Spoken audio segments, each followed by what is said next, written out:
Hello everyone, I am Shreyanshi Jaiswal. My student code is PCM 23370. I am currently pursuing Masters in Construction Engineering and Management at SEPT University. My first semester is focused on the construction project formulation and appraisal, and we have been assigned various projects to study. The studio focused on the understanding the conceptualization stage and the feasibility study of the riverfront project is selected. Let's start with the project brief. The riverfront is located in Ahmedabad. It is a greenfield type of project. The stretch length of the riverfront is 6 km from both east and west side. The proposed land area is 108 hectares. It has given emphasis on greener development, having stepped green multi-layered promenades, excellent road network, flood control measures, active green parks, measures for pollution-free river. The promenade consists of amenities such as active green parks, food kiosk, shopping kiosk, gym, playground area, sports activities, and pavilion. In this presentation, I have covered some topics of feasibility study such as spatial analysis, problem analysis, design brief, project baseline schedule, and procurement strategy for contractor. Analysis. Spatial analysis is used to identify the factors that affect the organization in present and future. It is a strategic planning tool used to evaluate the impact of external factors on a project.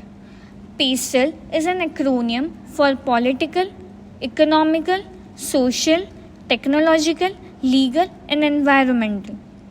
It examines opportunities and threats arising from these factors. Political factors include land ownership transfer by government to municipal corporation. As there is political stability, there will not be any issues or negative impacts on the project.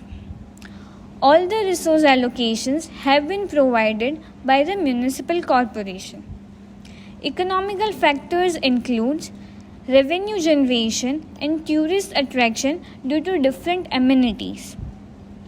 Funding is provided by the municipal corporation. Social factors include connectivity, street network, and modular activities.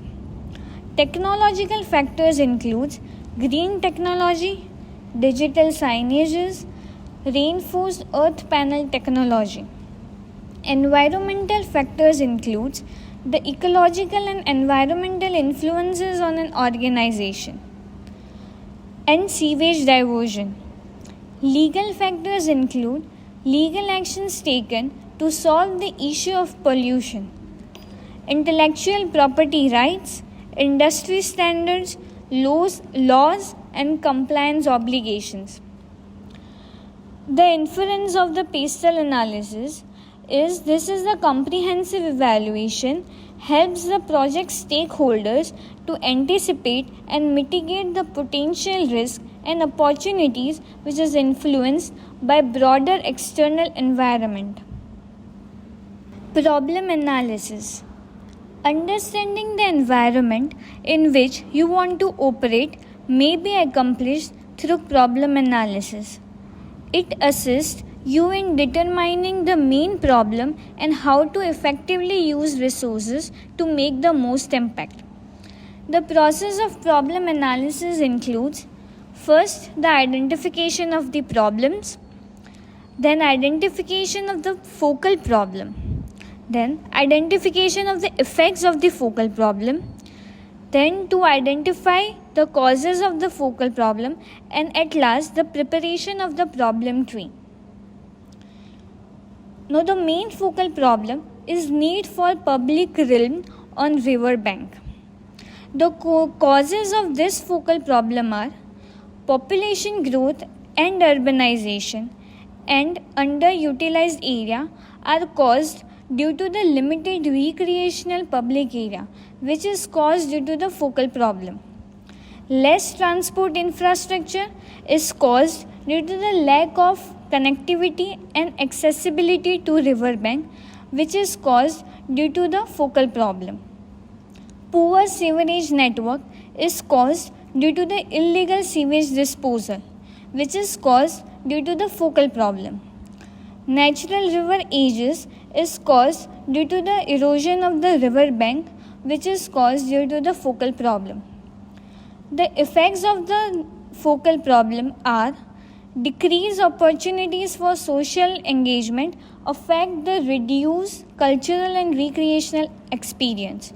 Focal problem affect the reduction in footfalls, which affects decrease in economic growth. Focal problem affects the water pollution, which affects the aquatic habitat disturbance. Focal problem affects the change in river channel, which affects the increased flood risk. From the problem analysis, it is to be inferred that there is a serious need of river rejuvenation project that will create a continuous public realm along the river. Design brief.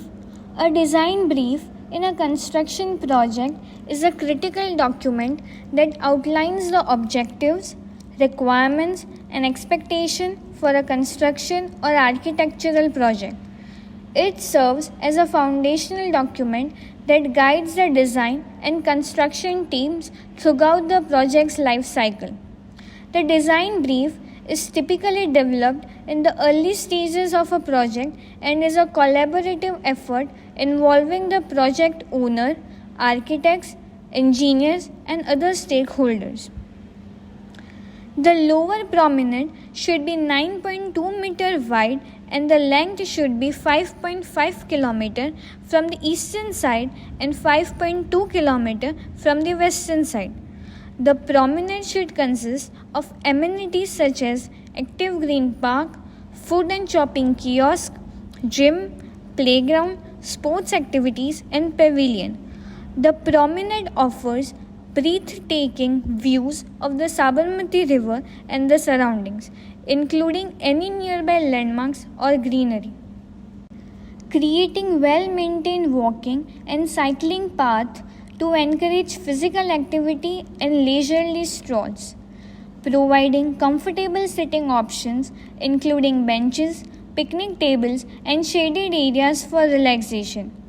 Including dining options or kiosks that offer a variety of food and beverages, allowing visitors to enjoy a meal with a view. Cultural and art installations. To host cultural events, art exhibitions, or installations to promote the local culture and art scene. Incorporation of interactive elements like fountains, light displays, sculptures that engage and entertain visitors. Adding lush green gardens, flower beds, and green spaces to create a pleasant environment and enhance aesthetics. Providing informative signage that educates visitors about the river, its history, and the local ecosystem. Installing pergolas, shade structure, or pavilions to protect visitors from harsh sun or rain. Implementing attractive and energy efficient lighting to make the promenade inviting, especially in the evenings. Ensuring that the area is well maintained, clean, and free of litter. Implementing safety measures including well-trained security personnel and clear signage for emergency exits. Making the promenade accessible to people with disabilities with ramp, elevators, and accessible restroom. Providing opportunities for boat rides or water-based activities on the river. Project Baseline Schedule. A project baseline schedule in Microsoft Project is a representation of the project's initial intended timeline. It serves an essential point of reference for the project's original schedule, dependencies between the task, duration, resource allocation, and cost projections. The project life cycle is divided into 5 phases, which are as follow: inception phase, design development phase, execution phase, closeout phase, and operation and maintenance phase. Now, this pie chart shows the project duration in days. The duration of the inception phase is 1840 days. The duration of design development phase is 613 days. The duration of execution phase is 1023 days, and the duration of operation and maintenance phase is 1840 days. There are some assumptions which are taken. Commencement of the project is 31st August 2017. The cost of operation and maintenance is considered for 5 years. The duration of the lockdown due to COVID-19 is considered from 22nd March 2020 to 31st March 2020. This pie chart shows the duration of the construction work. The total duration of the construction work is 960 days. The construction work is divided into 4 packages. The duration of the package 1 is 240 days.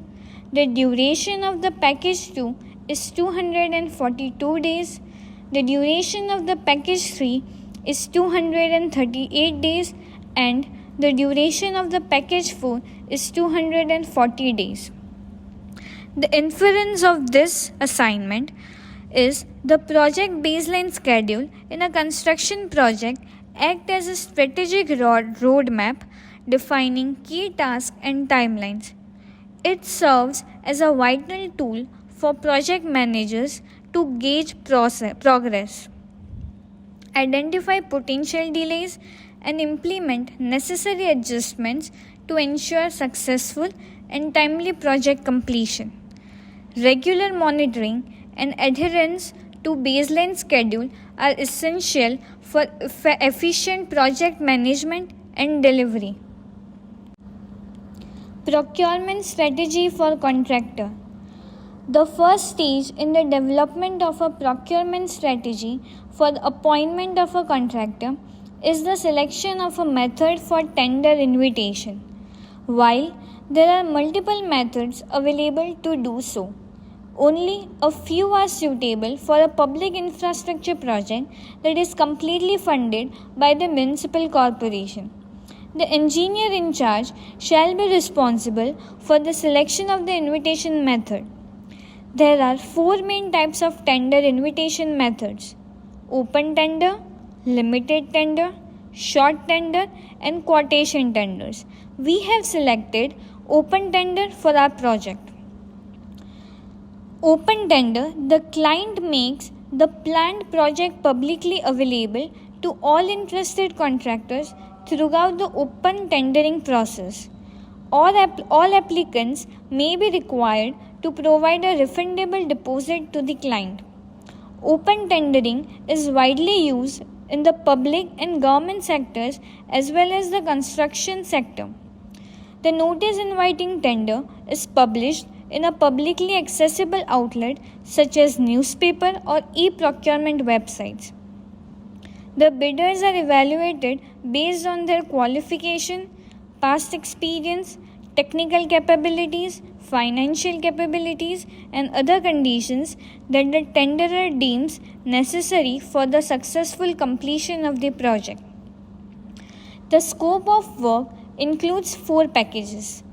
Package 1 up to lower walkway, which includes river training, anchor slab, and lower promenade. Package 2 up to upper walkway, which includes stepped embankment, land reclamation, middle and upper promenade. Package 3 is road and public utility development, which includes stormwater drainage network, street network, street furniture, plantation, landscape works, toilet blocks, and kiosks. Package 4 is finishing works, which includes urban elements on lower and middle prominent, electrical work, plantation, and landscape work. Technical qualification includes at least one similar work of value of rupees 680 crore or more. Two similar work, each of value rupees 425 crore or more. Three similar work, each of value rupees 340 crores or more. Financial qualification includes liquidity. The company must be able to meet the cash flow requirements of the contract until employer payments are received. Therefore, liquidity becomes an essential consideration. Second, profitability. Out of the last 5 audited financial years, profit before taxes should have been positive in at least 2 of those years. In case of JV consortium, the lead member's profitability will be evaluated. Third is net worth. Net worth of the tenderer during last audited 5 financial years should be greater than rupees 51 crores. In case of JV consortium, net worth will be based on the percentage participation of each member. Fourth is annual turnover. The average annual turnover from the construction of last 5 financial years should be greater than rupees 204 crores. This pie chart shows the payment schedule for the construction work. Package 1, which is up to lower walkway, consists of 35.8%. Package 2, which is up to upper walkway, consists of 24.9%. Package 3, which is road and public utility development, consists of 18.88%. Package 4, which is finishing works, consists of 20.42%. Inference of this deliverable is the procurement of a contractor for a percentage rate contract involves selecting a vendor based on a predetermined percentage markup on the cost of material and labor. Now, this approach provides cost transparency, aligning the contractor's payment with the actual expenses incurred during the construction project. These are the conclusion of the deliverables which are included in this presentation. Project brief and context analysis. Now the deliverable includes the background of the project, need and objective of the project, study of different DPRs of similar kind of projects, research papers and interviews of stakeholders helped us in identify political, economical, social, technological, environmental and legal parameters that might affect the project at different stages. Problem analysis. The focal problem for the project is identified. Causes for the focal problem and effects due to the same were identified using different research papers and with the help of stakeholders. The focal problem for the project was need for public realm on riverfront. To fulfill that problem, and different technologies are being used across the world. Design brief. For our different architectural, structural, MEPF, infrastructure facilities and other components like roads, parking, water supply system, storm water system, street light, security system and signage system. The different specification and materials are provided in the design brief by referring similar riverfront project and foreign riverfront projects. Project baseline schedule. With the help of stakeholder and study on similar kind of project, the project was bifurcated into different packages and work breakdown structure was prepared. It is explained the scope of work of different stakeholders. Using MS Project, The estimated duration and milestones are evaluated. The cost for different stages, which is mentioned in the work breakdown, is evaluated. Procurement strategy for contractor. The procurement of a contractor for a percentage rate contract involves selecting a vendor based on predetermined percentage markup on the cost of materials and labor. Now, this approach provides cost transparency, aligning the contractor's payment with the actual expenses incurred during the construction project.